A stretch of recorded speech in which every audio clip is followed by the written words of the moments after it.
Have you ever looked at the world and felt like something big is about to happen? It's not just a feeling. Let's connect the dots. First, notice the rise of deception. We see charismatic figures emerging, making grand promises and leading people astray with messages that sound good but lack substance. It's a time of spiritual confusion, where discerning truth from falsehood has never been more critical. Then, there's the constant drumbeat of conflict. Turn on the news, and it's one story after another. Nations rising against nations, and the persistent rumors of more wars on the horizon. This isn't just history repeating itself. The scale and intensity feel different, creating a global sense of unease and instability. Look at our culture's obsession with materialism. The relentless pursuit of money and possessions has become a primary goal for many, overshadowing deeper, more meaningful connections. Alongside this, we see a widespread moral shift, where the pursuit of pleasure often takes priority over spiritual values and principles. People are becoming lovers of self, chasing fleeting moments of gratification. But amidst all this, something incredible is happening. For the first time in history, the gospel message is reaching the furthest corners of the earth. Thanks to technology and dedicated missionaries, people in the most remote villages are hearing this message of hope.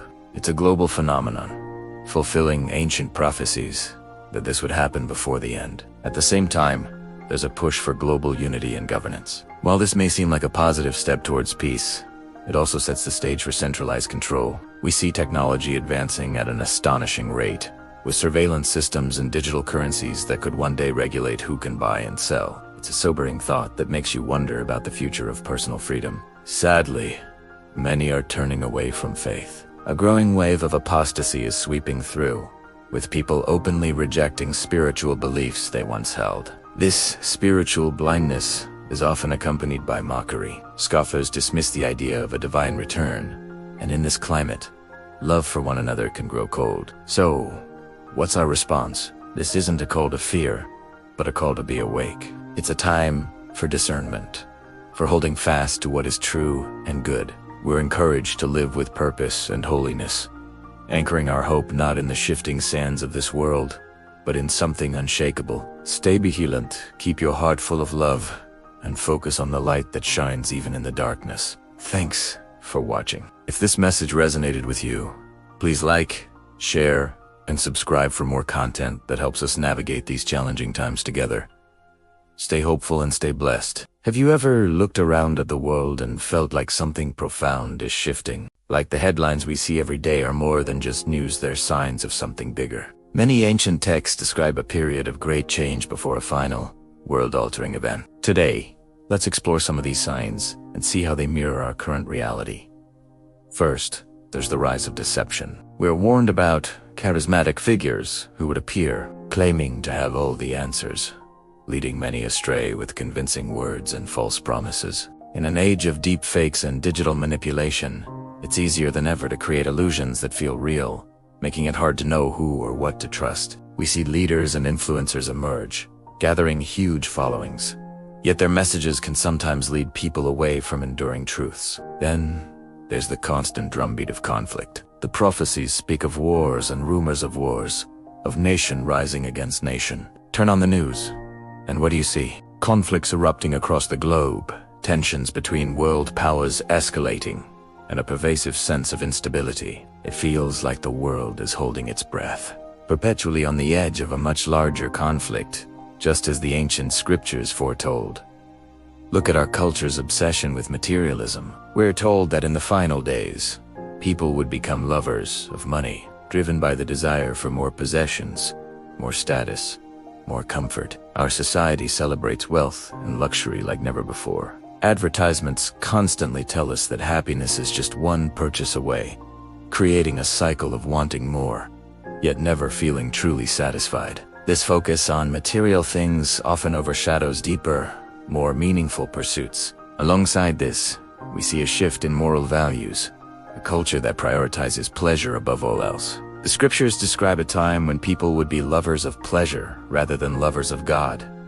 From entertainment to social trends, the pursuit of immediate gratification is often celebrated. This pursuit of pleasure can sometimes lead to a neglect of spiritual well-being, and a loss of connection to timeless principles of kindness, compassion, and self. Yet, amid all this turmoil, there's a powerful counter-movement. It was prophesied that the gospel, the message of hope and redemption, would be preached to all nations before the end comes. And today, through technology and dedicated individuals, this message is reaching the most remote corners of the earth. More people have access to these teachings than at any other point in history, fulfilling this ancient prediction in a way that was once unimaginable. We also observe a push towards global unity. The idea of a single, unified global system of governance is no longer just a theory. It's a conversation happening on the world stage. As global challenges like pandemics, climate change, and economic crises arise, the call for global solutions and centralized authority grows stronger.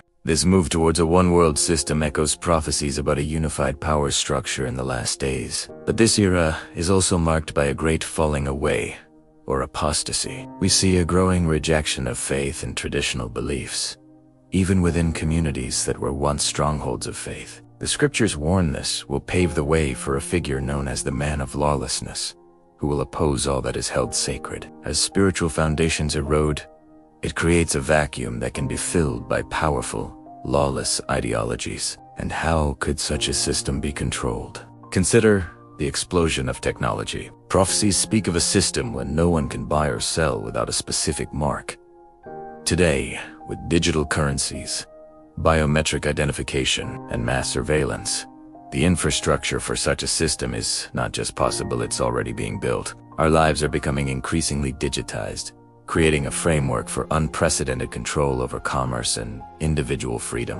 Despite all these clear signs, many people remain spiritually blind, unable or unwilling to see the patterns forming around them. The scriptures describe this as a veil over people's hearts and minds, preventing them from recognizing the truth even when it's right in front of them. At the same time, there's a rise in mockery. We're told that in the last days, scoffers will come, ridiculing the idea of a divine return and asking, "Where is this coming?" He promised. Love, we are warned, will grow cold in the hearts of many. So, what can we do? This isn't a message of fear, but a call to be aware. A call to live with intention, discernment, and a foundation built on unchanging truth. The practical response is to deepen our spiritual lives through prayer, to anchor ourselves in Scripture, and to stay vigilant and watchful. It's about keeping our hope fixed, not on the chaos of the world, but on the promise of redemption and restoration. Thank you for joining me on this journey today. If this message resonated with you, please like, share, and subscribe for more content that explores these vital topics. Stay watchful, stay hopeful, and we'll see you in the next video.